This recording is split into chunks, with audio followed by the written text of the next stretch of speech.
ଆଜ୍ଞା ଜିତୁ ମୁଣ୍ଡ ହଁ ଆଜି ସୁଜି ଭାତ ସବୁ ଦେଇଦେଲି ହଁ ଦେଇଦେଲି ଦେଇଦେଲି ଆଉ ଏଥର ଶାନ୍ତିରେ ରହିଲି। ପୁଣି ଜାତିରେ ମିଶେଇବେନି କହୁଥିଲେ ଆଜି ସୁଧି ହେଲେ ଏଇ ମିଶେଇବେ ତ ଆଜି ଜାତିରେ ସୁଜି ହେଇ ଆଜି ଜାତିରେ ମିଶେଇବେ। ମିଶେଇବେ। ଆଜ୍ଞା ଠିକ ଅଛି ନମସ୍କାର ଆମେ ପ୍ରତିଦିନ ଟିଭି କୁ ଆମେ ସ୍ୱାଗତ କରୁଛୁ।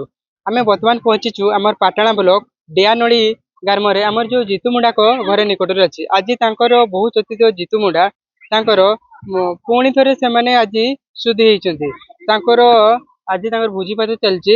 ଆଉ ପ୍ରତ୍ୟେକ ଏଠି ଯେତିକି ତାଙ୍କ ସମ୍ପ୍ରଦାୟର ଲୋକମାନେ ଆସିଛନ୍ତି ତାଙ୍କୁ ମଧ୍ୟ ସେ ପ୍ରତ୍ୟେକ ଛାଡି ପାରୁଛନ୍ତି। ନମସ୍କାର ଆମେ ବର୍ତ୍ତମାନ ପହଞ୍ଚିଛୁ ଆମର ପାଟଣା ବ୍ଲକ ଡିଆନାଳି ଗ୍ରାମରେ ଯେ ଆମର ଚର୍ଚ୍ଚିତ ଜିତୁ ମୁଣ୍ଡା ନିକଟରେ ଆମେ ବର୍ତ୍ତମାନ ଅଛୁ। ପୂର୍ବରୁ ସେ ସୁଧି ହେଇଥିଲେ ଥରେ ପୁଣି ଯେହେତୁ ସେ କଙ୍କାଳ ନେଇକି ଯାଇଥିଲେ ପୁଣି ଆଜି ସେମାନେ ସୁଧି ହେଇଛନ୍ତି। ଆଜି ସେମାନେ ଯୋଉ ପ୍ରତିଶ୍ରୁତି ଦେଇଥିଲେ 400 ଲୋକ 400-500 ଲୋକ ଅଧିକ ଆଜି ଭୋଜି ଭାତରେ ଏଠି ବର୍ତ୍ତମାନ ଭୋଜି ବର୍ତ୍ତମାନ ଚାଲିଛି। ଆମ ନିକଟରେ ଜିତୁ ମୁଣ୍ଡା ଅଛନ୍ତି। ଚାଲନ୍ତୁ ସିଧାସଳଖ ପଚାରିବା ତାଙ୍କର ମାନେ କଣ କହିବେ ଆଜି କଣ ପାଇଁ ସୁଧି ହେଲେ ପୁଣି ଥରେ ଆଉ କେତେ ଲୋକ ଆସିକି କଣ କହିବେ। ଆଜ୍ଞା ଜିତୁ ମୁଣ୍ଡ ହଁ ଆଜି ସୁଜି ଭାତ ସବୁ ଦେଇଦେଲି ହଁ ଦେଇଦେଲି ଦେଇଦେଲି ଆଉ ଏଥର ଶାନ୍ତିରେ ରହିଲି। ପୁଣି ଜାତିରେ ମିଶେଇବେନି କହୁଥିଲେ ଆଜି ସୁଧି ହେଲେ ଏଇ ମିଶେଇବେ ତ ଆଜି ଜାତିରେ ସୁଜି ହେଇ ଆଜି ଜାତିରେ ମିଶେଇବେ। ମିଶେଇବେ।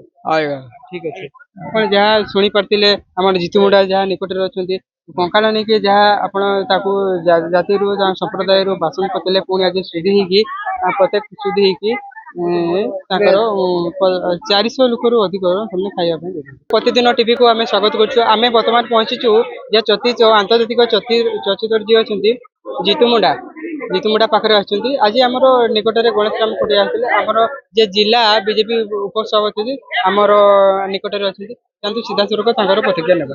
କଣ ମ୍ୟାଡାମ ଆଜି କହିବେ ଆଜି ଜିତୁ ମୁଣ୍ଡା ଯେ ଚର୍ଚ୍ଚିତ ଗଣେଶ ରାମ ଖଟିଆ ଆସିଥିଲେ ତାଙ୍କୁ କଣ କହିବେ।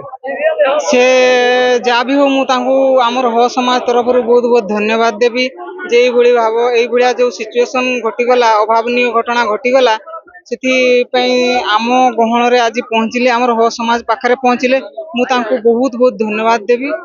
କିନ୍ତୁ ଏତିକି ଯେ ମାନେ ଦେଖନ୍ତୁ ଏଠିକା ଯୋଉ ସିଚୁଏସନ ଆମର ହ ସମାଜ ଆଜି ପର୍ଯ୍ୟନ୍ତ ମାନେ କେତେ ତଳେ ଅଛି।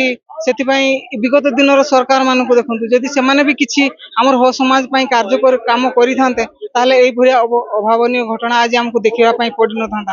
କିନ୍ତୁ ପୂର୍ବ ସରକାର ମଧ୍ୟ କଂଗ୍ରେସ ସରକାର ବିଜେଡି ସରକାର କେହି ଏମାନେ ହ ସମାଜ ପାଇଁ କିଛି ପଦକ୍ଷେପ କିଛି ଯୋଉ କାମ କଲେନି ଯାହା ଫଳରେ ଆଜି ଏଇଭଳିଆ ସ୍ଥିତି ଆମକୁ ଦେଖିବା ପାଇଁ ପଡୁଛି। କିନ୍ତୁ ଭାରତୀୟ ଜନତା ପାର୍ଟି ଆଜି କ୍ଷମତାକୁ ଆସିବାର 2 ବର୍ଷ ହେଇଛି। ଯାହା ବି ହଉ ମାନ୍ୟବର ମୁଖ୍ୟମନ୍ତ୍ରୀ ଆମର ହ ସମାଜ ପାଇଁ ଯାହାହେଲେ ବି ଆରଡିସି ତଦନ୍ତ ପାଇଁ ବହୁତ ଶୀଘ୍ର ତଦନ୍ତ ପାଇଁ ନିର୍ଦ୍ଦେଶ ଦେଲେ ଏବଂ